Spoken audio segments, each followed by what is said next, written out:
कि कल Donald Trump ने फिर ये बात की कि पाकिस्तान ने 6 जहाज नहीं गिराए, 7 जहाज गिराए हैं।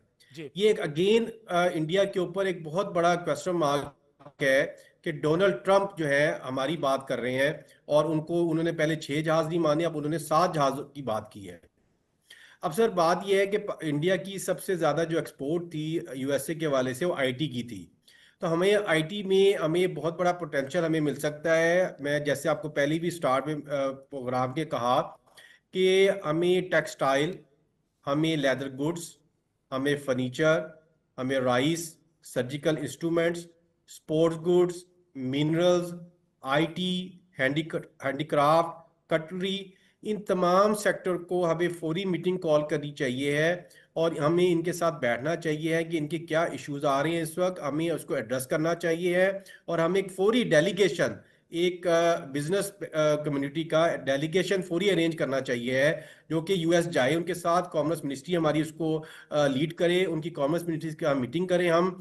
और हमें अभी स्टडी करना पड़ेगा कि इंडिया से वो क्या क्या चीज़ें एक्सपोर्ट कर रहे थे जिन पे हम अपना लीड ले सकते हैं। तो मैं ये समझता हूँ कि हमारे पास बहुत एक अपॉर्चुनिटी है इस वक्त, हमें इसको टाइम ज़ाया नहीं करना चाहिए। जैसा मेरे दोस्त ने कहा कि मुझे भी इस चीज़ का दायरा क्या है, प्राइम मिनिस्टर साहब बहुत सीरियस हैं इस वक्त, लेकिन टाइम का इशू है इस वक्त, टाइमिंग का। कि अगर ये अपॉर्चुनिटी इस वक्त जो खासतौर पर टेक्सटाइल के हवाले से वियतनाम चली जाती है या बांग्लादेश चली जाती है, तो बायर ने तो वेट नहीं करना।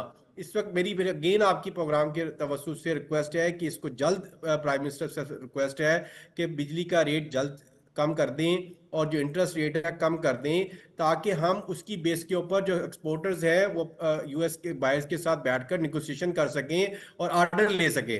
अगर ऑर्डर इस वक्त हमारे हाथ से निकल गए तो ये अपॉर्चुनिटी दोबारा नहीं आएगी, क्योंकि बांग्लादेश के ऊपर और वियतनाम के ऊपर 21% है, सिर्फ 2% का फर्क है, लेकिन वहां पर इलेक्ट्रिसिटी और इंटरेस्ट रेट कम है। तो ये बढ़तरी वो ना ले जाए।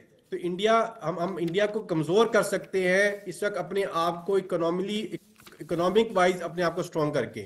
तो इंडिया पहले ही बहुत वीक हुआ है, और अगर इकोनॉमी वाइज आप अपने आप को स्ट्रॉन्ग कर लेते हैं, अगर हम फॉरेन एक्सचेंज ले आते हैं इस वक्त और एक्सपोर्ट बढ़ा लेते हैं, तो ये पाकिस्तान की बहुत बड़ी कामयाबी होगी।